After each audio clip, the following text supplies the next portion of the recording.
Sean bienvenidas y bienvenidos una vez más en el estudio, este espacio de análisis, de diálogo, de difusión de la Universidad Autónoma de Nayarit. En esta ocasión les presentamos la segunda parte del programa especial de la contingencia ambiental derivado del incendio El Ixtete. Quédese con nosotros. Comenzamos.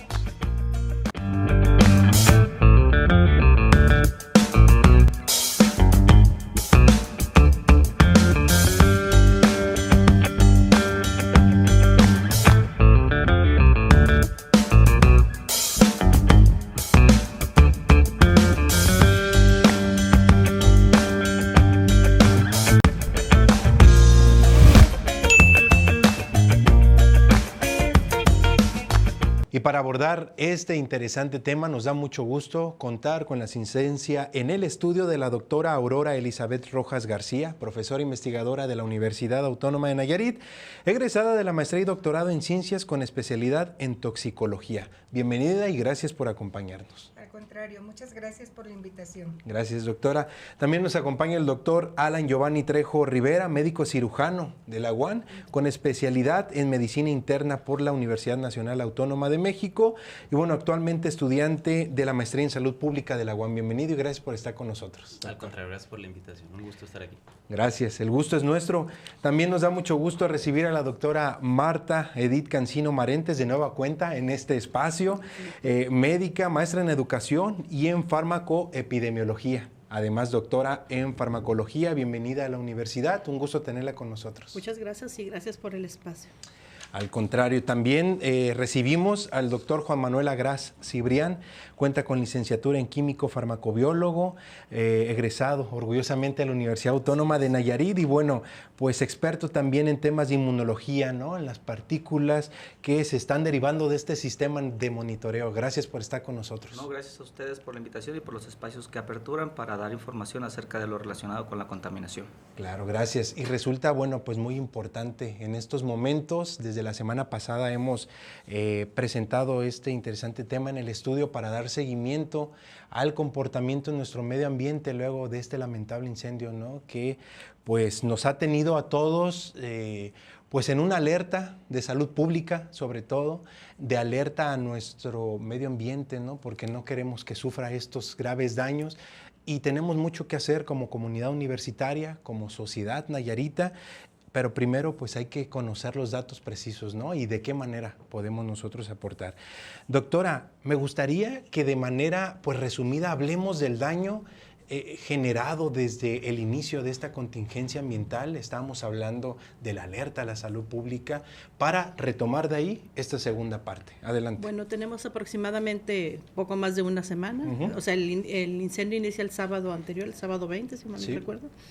Y en la medida de que se emite una alerta porque aunque en la comunidad en Tepic estamos hasta cierto punto acostumbrados a las quemas, que no quiero decir que es un fenómeno que no tiene impacto ambiental, lo tiene y mucho, surge la alerta por el hecho de que el incendio está localizado en un basurero, en un tiradero a cielo abierto, y que como sabemos en un basurero donde la basura no se ha clasificado, tenemos todo tipo de residuos orgánicos y sobre todo los más preocupantes son los inorgánicos, que al hacer combustión empiezan a generar al ambiente una serie de sustancias tóxicas, tanto en la situación aguda, en la exposición a corto plazo, pero sobre todo también con una potencial de daño a la salud en el largo plazo y que se acumulan en el ambiente y que esto es un motivo de preocupación de la comunidad.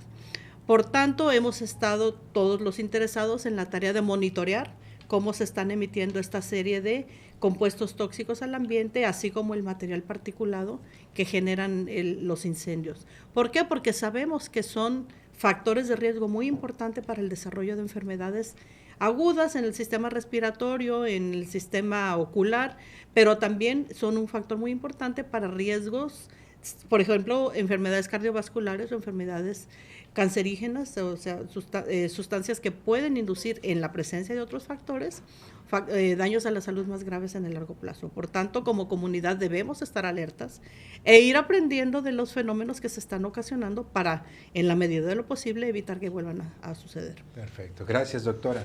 Ahora me gustaría que hablemos de la importancia, el cómo y en dónde se llevan a cabo estos monitoreos constantes de la calidad del aire que han permitido el tomar decisiones, ¿no?, para nuestra ciudad, como las actividades escolares, ¿no?, el hacer una pausa, el regresar, el retomarlas.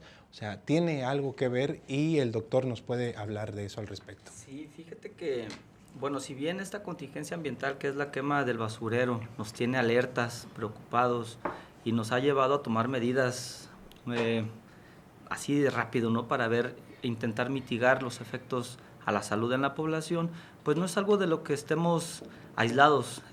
Nosotros tenemos en el grupo de trabajo, en el grupo de investigación, en los cuerpos académicos que representamos aquí en la mesa, tenemos ya un tiempo trabajando con el material particulado, con las concentraciones que están en el aire y viendo cómo esto incide en la salud de la población, ¿no? Entonces, yo puedo comentar en este momento que de los datos que hemos recabado a partir del 2022 hacia acá, hay periodos en los que se mantienen estos niveles de material particulado por encima de los límites que permite la norma oficial mexicana, la 025. Entonces, no es como que sea algo de por la quema, estamos ahorita más expuestos, estamos sobreexpuestos. Sí, se incrementan, sí causan daño, pero también tenemos otros factores, además de esta quema, que nos mantienen en constante exposición en diversos puntos del año a estos contaminantes en el aire. ¿Cómo se recolecta la información? ¿Dónde se brindan los datos acerca de la concentración de estas partículas contaminantes dañinas que están presentes en el aire? Bueno, en la ciudad de Tepic tenemos 2 sistemas de monitoreo instalados de manera permanente que recaban la información los 365 días del año y que emiten la información hora tras hora. Es decir, hay una página manejada por la Secretaría de Desarrollo Sustentable, hay una página federal que es la página sinaica.inec.gov.mx, que es donde los resultados se reportan en tiempo real. Entonces, cualquiera de nosotros son datos públicos, son datos que podemos nosotros ir a consultar ahí, que si bien hay una persona responsable de estos sistemas de monitoreo, son datos que todos podemos consultar, ¿no? Cualquier día que tengamos nosotros la curiosidad de ir y consultar esa página, ahí vamos a ver esos datos reflejados en tiempo real. Entonces son datos muy importantes porque todos podemos conocer qué pasa en nuestro medio ambiente. Ahorita la quema, insisto, nos tiene alertas, pero cualquier día del año que yo sienta que algo no está bien en el ambiente, puedo ir y consultar y ver cómo está para tomar las medidas necesarias y protegerme con un cubrebocas, evitar salir, no hacer ejercicio al aire libre. Entonces, estos sistemas de monitoreo se tienen instalados uno aquí en la Biblioteca Magna en la Universidad Autónoma de Nayarit y el otro está instalado en el Instituto Tecnológico de Tepic. Debido a la contingencia, hay un tercer sistema de monitoreo que es una unidad móvil. La Secretaría de Desarrollo Sustentable solicitó el apoyo al INEC para que mandaran esa unidad, que no es propia de aquí, pero que se utiliza para hacer estos monitoreos en las zonas cercanas a donde se llevan a cabo las contingencias ambientales. Esta unidad móvil está instalada en el CONALEP, que es la zona hacia donde los vientos transportan los contaminantes y son las zonas más afectadas en este momento. Entonces nosotros podemos ver una variación en cuanto a los datos que obtenemos en el sistema de monitoreo que está en la universidad, al que está en el tecnológico y al que está en el CONALEP. Esto porque los vientos transportan de distinta forma estos contaminantes y se ve reflejado en la cuantificación de estas partículas a través dependiendo del área donde se tome en cuenta esta medición. Esto no quiere decir que estemos exentos si por ahí vemos los datos de la universidad, por decir algo, que muestra una calidad buena, ¿no? Y de repente checamos el TEC que dice mala, y luego dicen, bueno, ¿qué está pasando? ¿No funcionan los sistemas de monitoreo? No, eso quiere decir que somos zonas distintas. Hay zonas distintas de la ciudad y que la calidad del aire, dependiendo de la movilidad de los vientos, dependiendo de los vientos hacia dónde transporten estos materiales contaminantes, es donde se va a ver reflejado una buena o mala calidad del aire. Que a propósito de ello, el de ayer se tomó la decisión en solo una zona el suspender nuevamente actividades, ¿no? Y es una de las inquietudes también que tienen. ¿Por qué en una parte sí, por qué otro no y por qué no es general? Bueno, pues ahí está la respuesta. Y además de eso, qué interesante el cómo se activan estos protocolos a seguir y cómo en la agenda pública deben de tener un constante seguimiento para la toma de decisiones, que en un momento vamos a hablar aquí con la doctora Aurora. Pero bueno, hablamos de los compuestos de estas sustancias tóxicas, pero además que se unen a incendios forestales, a la quema de caña que vemos, ¿no?, de nuestras industrias y mucho más. En cuanto a ello, ¿de qué manera afecta, no solamente por esta alerta, ¿no?, en este momento, sino de manera general a la salud pública, doctor? La contingencia actual pues nos tiene en alerta a todos. Afecta de dos maneras. Uno, la inhalación de estas partículas tóxicas y gases de forma aguda y crónica. Aguda me refiero a consecuencias de corto plazo y crónica, consecuencias de largo plazo. Esta contingencia puede afectar de manera dinámica a distintas zonas de Tepic, depende, como dice el doctor, de la dinámica de los aerosoles. Las afecciones médicas más comunes que hay que considerar son de tipo respiratorio, sobre todo en personas vulnerables. Personas vulnerables llamamos a personas en extremos de la vida, menores de 5 años, mayores de 65 años, o personas que tienen enfermedades respiratorias preexistentes o cardiovasculares preexistentes, que de alguna manera su sistema inmunológico está alterado, por ejemplo, pacientes que viven con diabetes, con desnutrición, obesidad significativa, que por alguna razón están tomando medicamentos inmunosupresores, es decir, que alteran la habilidad del sistema inmune. Entonces, potencialmente puede dañar un factor de riesgo. Exactamente, puede dañar a la población y aumentar el riesgo de que se descompensen o se descontrolen pacientes con enfermedades preexistentes, además de las molestias generales a la población por la inhalación de humo y gases tóxicos. Que ya nos compartía desde la semana pasada cuáles podrían ser, ¿no? Molestias, incluso en los ojos, en nuestra nariz y boca. Temprana, pues sí, la resequedad y la irritación de lo que nosotros denominamos mucosas, que son las capas de piel que cubren los ojos, la nariz, las vías respiratorias, con mayor secreción de moco y la sensación de ardor o de resequedad. Pero también la contaminación, tanto por sustancias volátiles irritantes para las vías respiratorias y oculares, como la presencia del material particulado, altera la respuesta inmune. Y esto quiere decir que se puede considerar un determinante para que se presenten además infecciones bacterianas o virales agregadas a las personas que ya son susceptibles. Por ejemplo, una persona que tiene enfermedad pulmonar obstructiva crónica porque fumó o es asmática o tiene una bronquitis crónica, en una contingencia como esta le puede exacerbar la situación y entonces agregarse ya un proceso de bronquitis bacteriana o neumonía bacteriana porque su respuesta inmune no es la adecuada. Hemos recibido también algunas preguntas en relación a la neumonitis química. ¿Qué es la neumonitis química? Cuando las sustancias volátiles y las sustancias químicas ingresan por inhalación de manera más concentrada, en este caso, por ejemplo, las personas que pueden estar atendiendo la contingencia, están inhalando aire caliente que está cargado de sustancias volátiles que pueden disolverse en la sangre, pero además cuando entran en el sistema respiratorio irritan sus mucosas, esas partículas se pegan en los tejidos del pulmón y ocasionan una respuesta inflamatoria a las sustancias químicas, pero también al material particulado. Y esta respuesta inflamatoria se puede manifestar que después de horas o pocos días después de la exposición pueden presentar un cuadro de insuficiencia respiratoria aguda, que la gente sienta que no puede respirar. ¿Por qué? Porque sus vías respiratorias están muy inflamadas. Y entonces sí es necesario que esas personas acudan a atención médica porque es necesario administrar terapia de oxígeno, o sea, aire con altas concentraciones de oxígeno, ya sea a través de puntas nasales o de mascarilla, y muy probablemente se puede necesitar administrar medicamentos antiinflamatorios como los corticoides. Hay personas, y sobre todo las que atienden la contingencia de manera inmediata, que pueden necesitar atención hospitalaria porque el cuadro de insuficiencia respiratoria puede llegar a ser grave y poner en riesgo su vida, Incluso hasta también las estabilizarlos. personas que viven de Por eso es ¿no? muy a esa importante zona. estar monitoreando la intensidad de las sustancias tóxicas en el aire y también el material particulado, porque una inhalación masiva no es lo mismo inhalar lo que viene en el viento, arrastrado por los vientos, pero a las personas que están en una Primer alta contacto. concentración y que además ese aire que están respirando tiene concentraciones menores de oxígeno y concentraciones altas de material particulado, pero también de sustancias químicas. Ahora, doctora, por el paso de los días y vemos que está controlado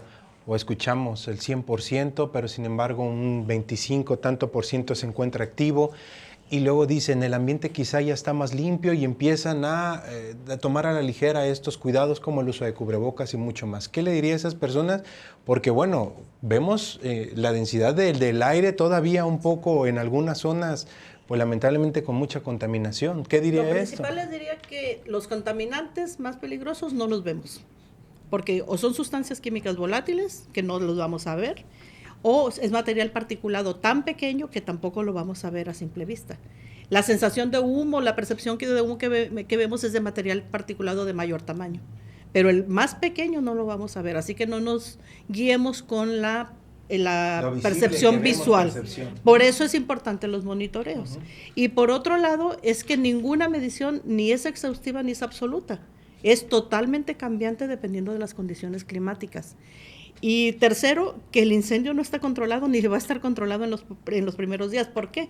Porque aunque la parte superficial esté emanando menos humo, o sea, material visible, la parte interna sigue emanando vapores, sigue emanando sustancias químicas volátiles y por tanto van a persistir en el ambiente aunque nosotros no las veamos.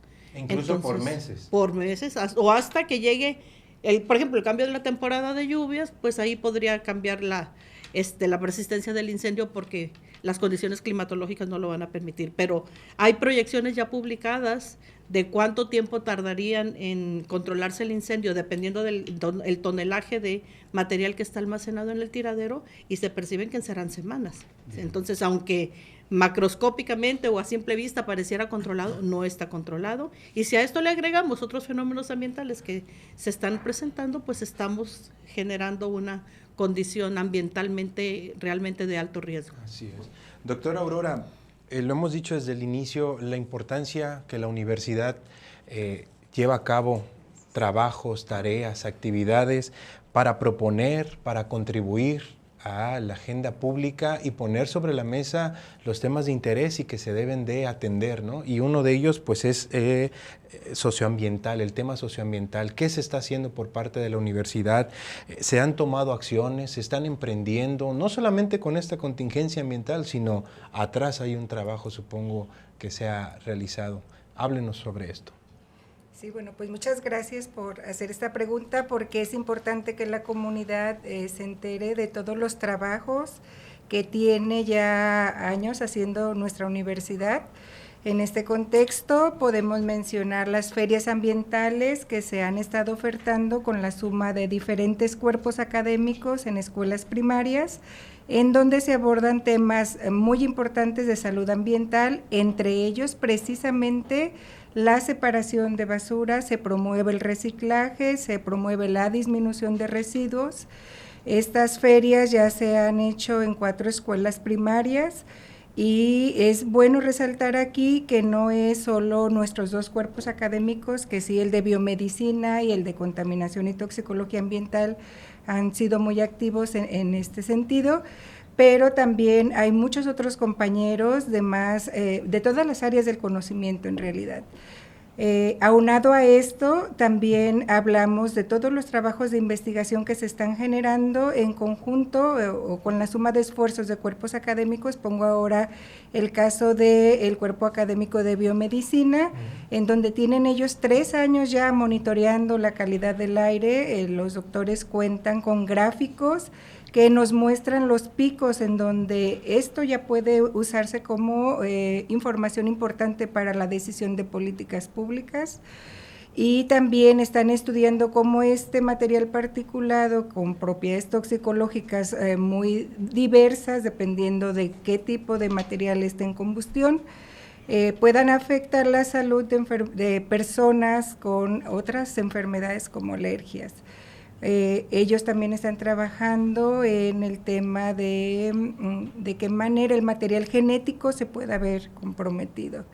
También desde la instancia de responsabilidad social universitaria, tenemos nosotros entendido que están haciendo un esfuerzo muy importante para poder sumar a través de proyectos con fines conjuntos a estos temas prioritarios en el Estado, en la temática de salud ambiental. Y bueno, también quiero aprovechar el espacio para invitar a todas las personas a consultar, no sé, allá. Agenda Socioambiental 2024, ¿no? Es una página, vemos en el cual quizá explica para promover, concientizar, ¿no?, a la sociedad nayarita la importancia de ello y el impacto que generaríamos si realmente reciclamos como debe de ser, si empezamos a clasificar, porque no tuviéramos el daño que estamos teniendo ahorita, ¿no? Por supuesto. Hace 6 años nace como un esfuerzo colectivo, una reflexión colectiva, una agenda que toma o retoma los temas más prioritarios en el tema de ambiente, y ahora a la luz de unas nuevas elecciones, esta agenda se actualiza. En esta agenda participan 35 académicos, dentro de los que se encuentran académicos de nuestra institución y también sociedades civiles. Lo que se hace en este documento, que es libre, está de acceso libre, es ponerlo a disposición de todas las personas que tienen interés en acceder a un cargo de un cargo público, de elección pública, así es, y a toda la sociedad en general, información sintetizada, información actualizada, precisa y concisa, de los temas de los cuales todos debemos estar atentos, porque son temas que requieren una atención inmediata, urgente. En este sentido, se aborda el tema de la crisis hídrica, por ejemplo, de los residuos, de nuestros océanos, que poco se habla y ahí tenemos mucho que hacer también, de la seguridad alimentaria, otros temas como minerías, los sistemas agropecuarios, entre otros. Así que desde luego que nuestra institución ha hecho y sigue haciendo un papel muy importante a nivel estatal y a nivel nacional también, en poner en la agenda pública, en ir hacia al tema de políticas públicas para que estos temas sean atendidos, porque siendo honestos, sin tratar de alarmar, pero estamos hablando de la supervivencia de la vida de nuestro planeta. Estamos en un momento en donde sí o sí tenemos que tomar acciones y decisiones. Que es de interés colectivo por el bienestar, ¿no?, de todas y todos. Doctora, la respuesta que se ha tenido en instituciones, en esta vinculación que busca la universidad con su responsabilidad social, ¿cuál es la respuesta que se ha dado? Bueno, si hablamos a nivel estado, estamos muy contentos porque diversas escuelas nos abren las puertas para poder llevar a los niños un mensaje muy amplio, muy articulado acerca de la salud ambiental. En la institución nosotros vemos mucho interés, mucha apertura y mucho apoyo por parte de diferentes sectores. Ahora particularizo la instancia de responsabilidad social universitaria, que nos ha permitido expresar nuestras inquietudes en este sentido y nos hemos sentido muy acompañados. Ahora, estas industrias, empresas, que realmente son los que están, pues ahora sí que con el trabajo que realizan dañando, tal cual, ¿no? Los vemos como El Molino, por ejemplo, empresas que vemos desechos en el río Mololoa incluso.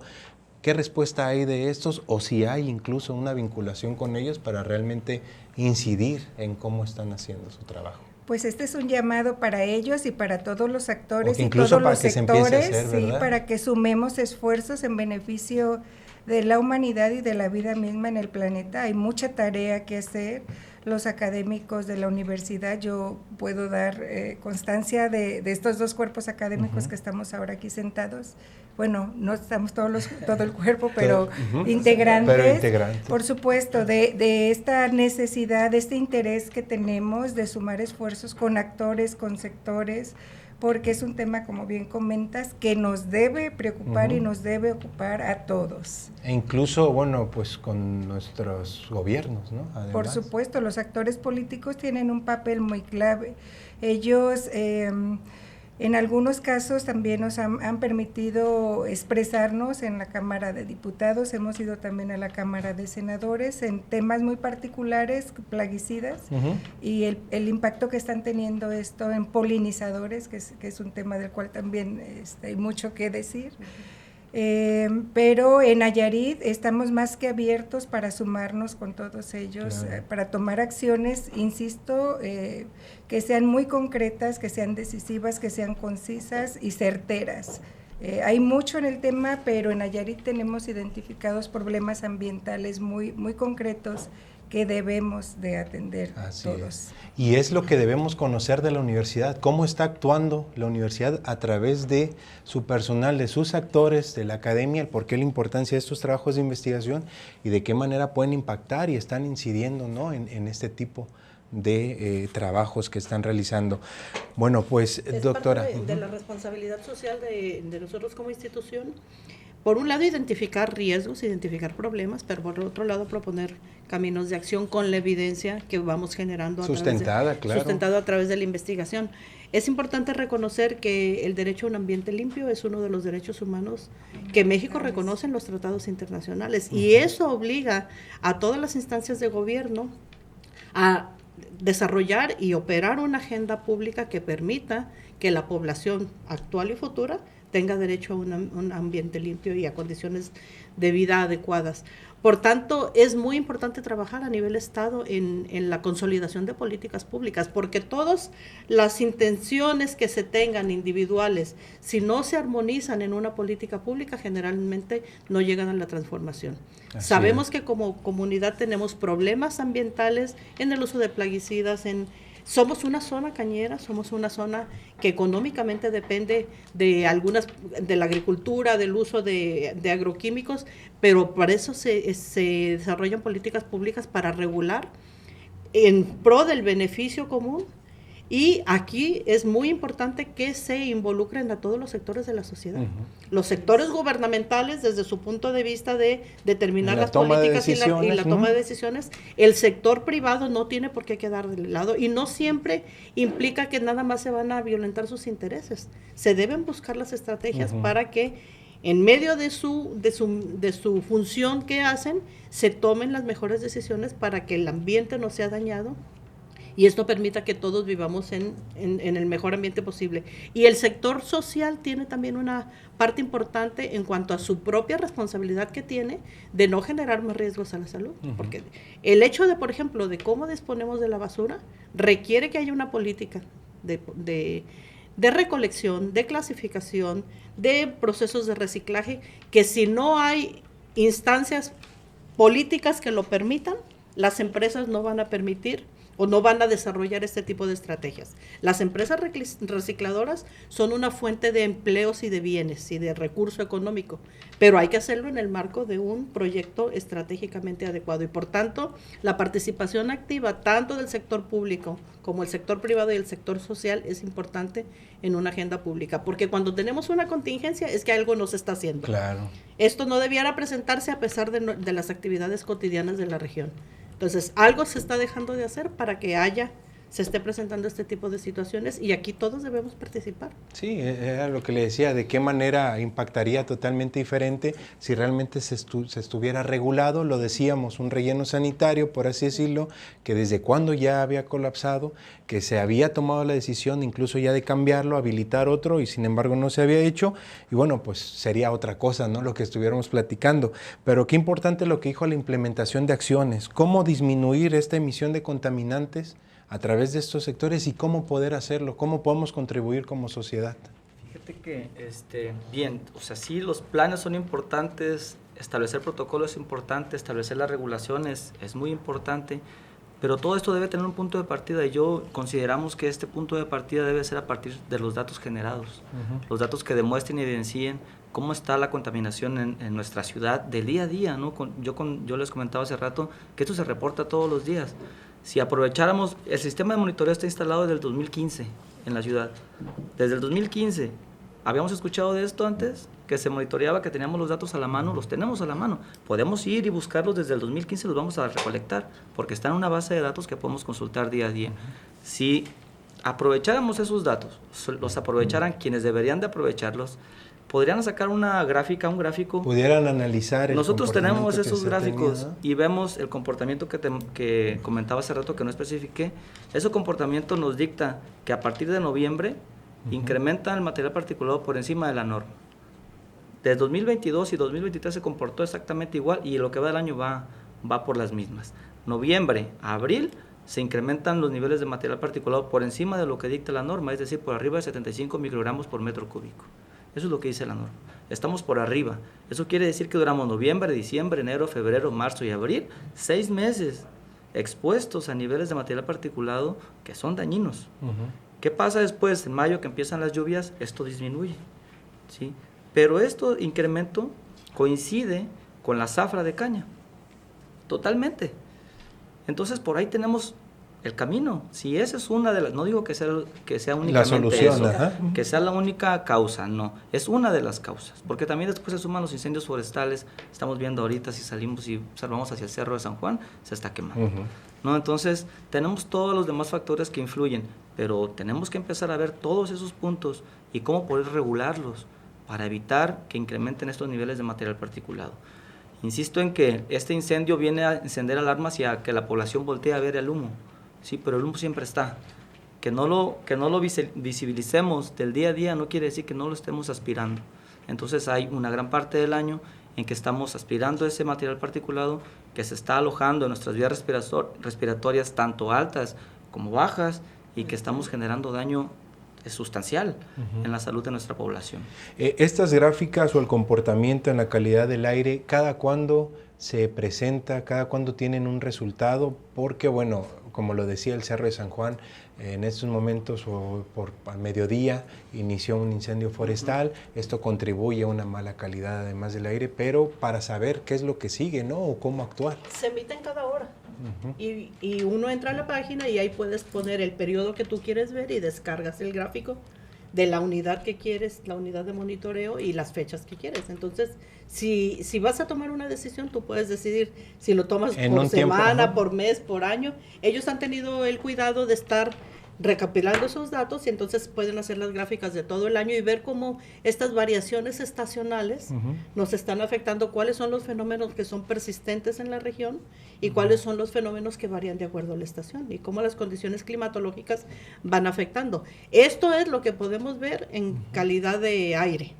Pero, por ejemplo, calidad de sustancias que se están yendo al subsuelo y que llegan a nuestros mantos freáticos y que llegan a nuestros cuerpos de agua, de todos los productos que utilizamos con fines agrícolas, con fines de salud, por ejemplo, los medicamentos que se van también a los mantos freáticos, y en el caso ahora del incendio, todos los lixiviados que se van a ir al subsuelo porque el incendio se está apagando con agua.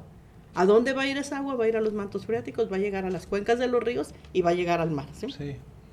Todo eso, y en todos los productos alimenticios que hay en el trayecto, pues van a estar llenos de todas estas sustancias de productos de contaminantes. Entonces, por eso la importancia que la basura no se deseche en un tiradero a cielo abierto. Para eso hay regulaciones nacionales e internacionales de cómo debe hacerse un relleno sanitario para evitar que esos lixiviados pasen al subsuelo. Bien.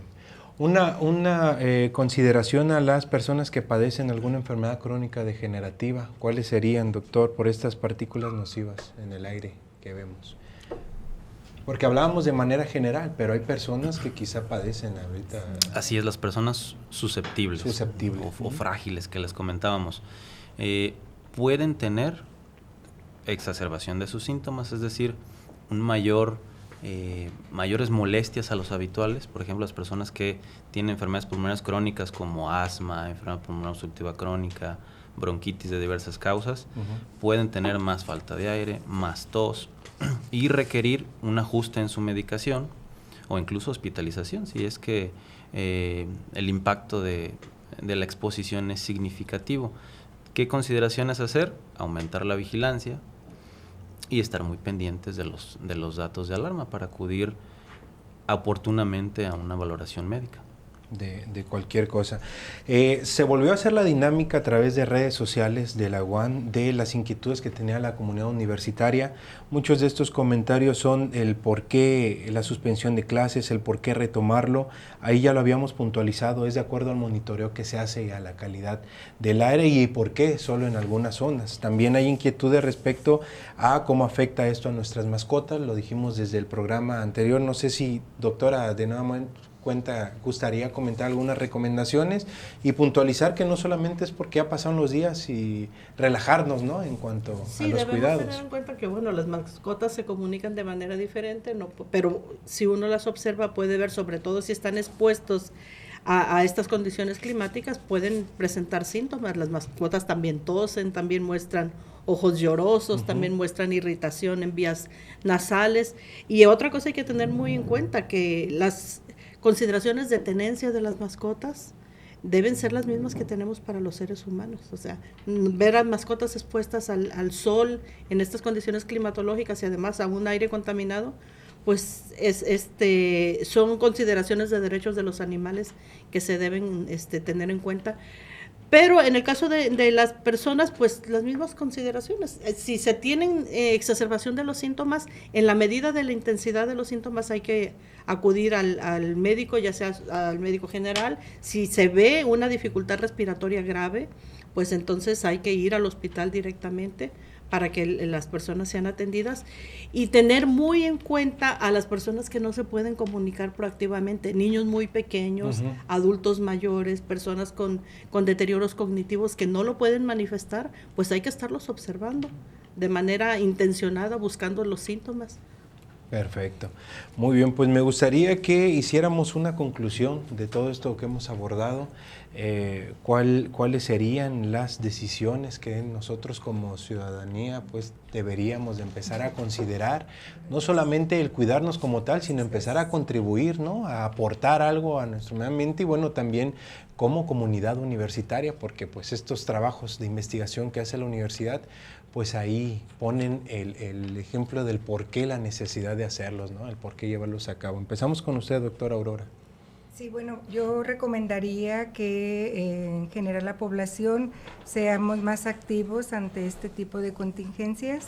Podemos hacer mucho, a veces se subestima los esfuerzos que se pueden hacer desde lo individual, pero si lo sumamos, esto tiene resultados importantes. Me refiero a evitar fogatas en casa. Todavía a través de nuestros alumnos nosotros nos percatamos de la práctica de quema de basura intradomiciliaria.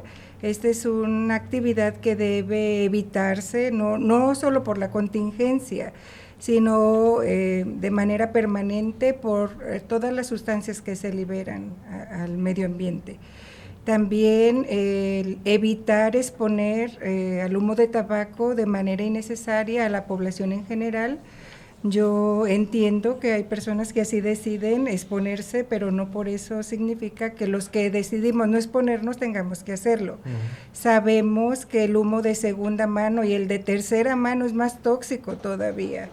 Entonces, sí, el trabajar mucho más como sociedad en este respeto de si decido exponerme yo, bueno, no tengo por qué exponer a los demás.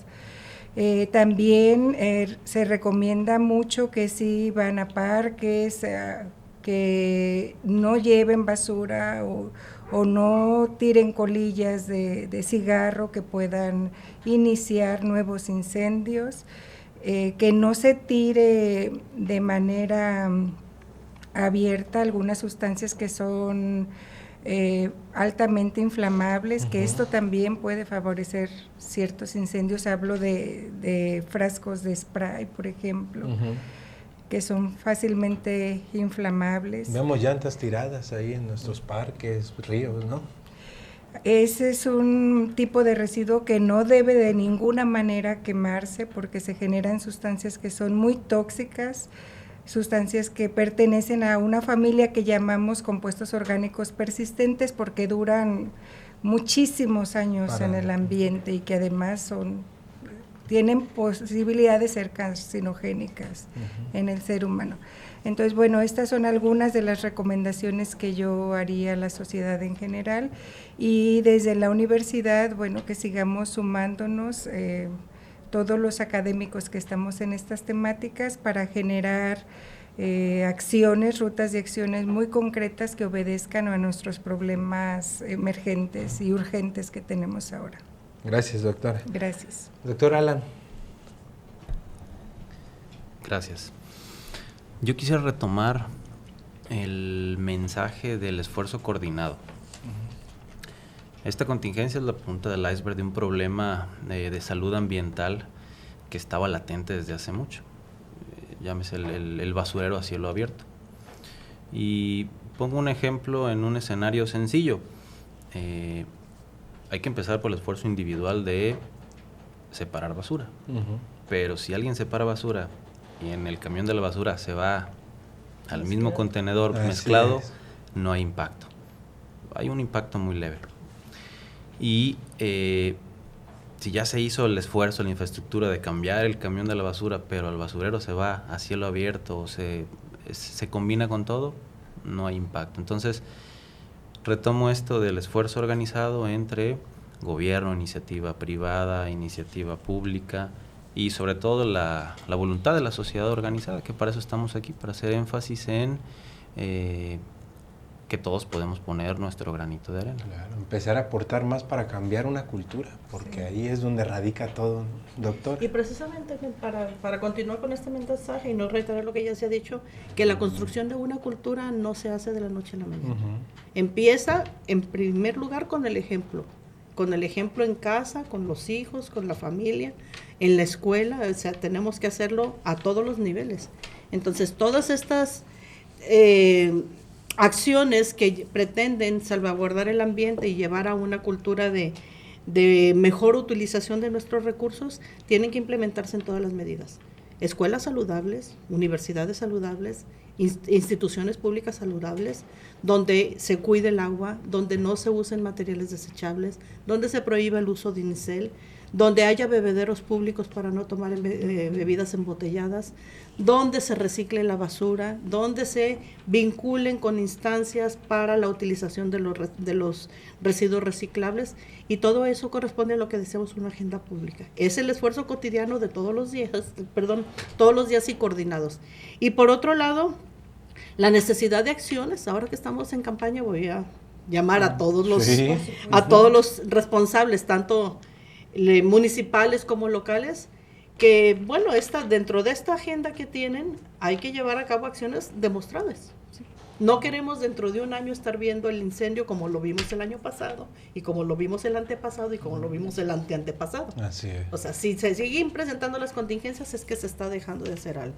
Entonces necesitamos el próximo año tal vez que ya no tengamos incendios del basurero, que ya se eche a andar el relleno sanitario, pero que también se empiecen a hacer otras acciones para que tanto la empresa pública, el sector privado, el sector social, empecemos a orientar nuestras acciones para en unos años tener una cultura de adecuado cuidado del medio ambiente. Doctor. Sí, gracias. Pues el mensaje es hacia la población en general, invitarlos a que consulten fuentes de información confiable y verificada, que no generen alarma y psicosis ante este tipo de contingencias. Ciertamente, y real es que debemos de cuidarnos, de que debemos tomar las medidas, atender las indicaciones que nos dictan las autoridades, pero no es necesario generar psicosis, no es necesario alarmarnos o sobrealarmarnos con esta situación. Sí, cuidarnos, evitar hacer ejercicio al aire libre mientras esto esté tan contaminado, evitar exponer a nuestros niños, a nuestros adultos mayores, a nuestras poblaciones vulnerables, que son los pacientes enfermos, pero no generar una alarma que genere esta psicosis en la población, ¿no?